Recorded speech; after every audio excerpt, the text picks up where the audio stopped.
the proposed RTLO as opposed to RLTO. Some people like to suggest that TL in RTLO doesn't stand for tenant landlord, it stands for tenant lawyer.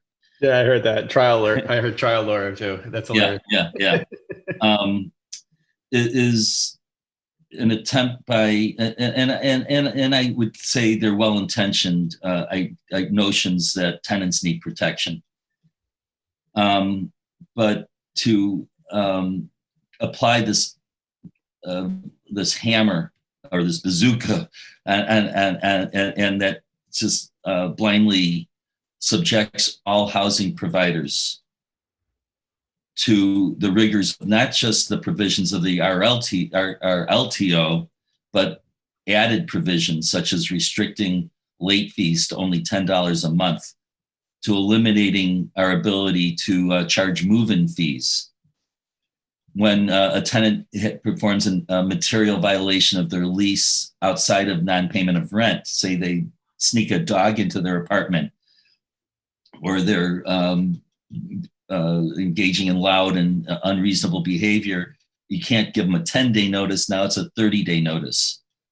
A variety of ideas. Month-to-month leases will be jeopardized. You now need to give 90-day notice on a month-to-month notice. These are intended to perhaps to deal with some of the bad actors out there. You know, there are landlords out there, especially in this day of COVID, that might engage in illegal lockouts or who might do a retaliatory eviction. Listen, we don't want bad landlords, and we embrace reasonable, appropriate legislation that can deal with that. If there was a proposal to, although laws already exist about illegal lockouts, it's criminal. But if the county wanted to reiterate that with an ordinance targeting that offense, we support that. We've offered that support.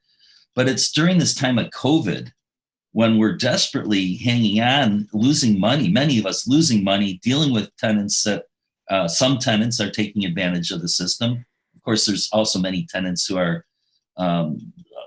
due to no fault of their own, incapable of paying rent. But to take COVID as an opportunity to push through long-standing permanent new legislation that's going to dramatically impact our desire and our ability to invest. And the only exceptions besides Chicago, this county ordinance, it was originally told to me that it was only going to take effect in unincorporated Cook County. A very important commissioner assured me of that. Well, that's not the case. It does not apply in any municipalities that have a comparable landlord-tenant ordinance in place. That would be Mount Prospect and Evanston. And it does not apply to owner-occupiers of 6 units or less. So if you want to, I know you guys talk about the opportunity to live in your building and then sell it and move on. Well, when you buy the building and live there, you're not subjected to this RTLO. But the moment you move out and it's not owner occupied, you are subjected to it. If you want to buy a condo unit, or you want to buy a single family house, suddenly that new tenant can avail themselves of this entire ordinance and all the provisions in it that put a burden on the landlord to step it up in many, many ways and give tenants the right to do all those things that the RLTO allows. That's it might be well-intentioned, but there's an opportunity, especially with that 𝗭 versus 𝗍 provision. It's an invitation for certain lawyers to come in and find ways to award their clients with damages and attorney fees for them. And we, because it's a mandatory sentencing, so to say, we don't have really much negotiating room. We almost have to lay down and let them have their way. On that 𝗭 versus 𝗍 thing, I'd like to make one more point.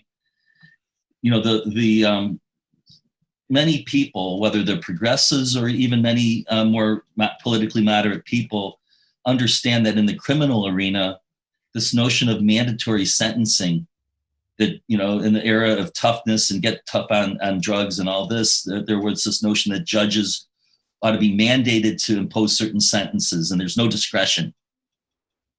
And we've learned that that's bad policy. Judges make a lot of money and many of them are very talented. They have the capability of deciding what's appropriate on a case-by-case basis. Why is it inappropriate and deemed unlawful? Is it no longer a practice in the criminal arena to have mandatory sentencing? But when it comes to housing providers, there is no discretion for the judge. If we commit a violation, we have to pay these damages. That's just not right.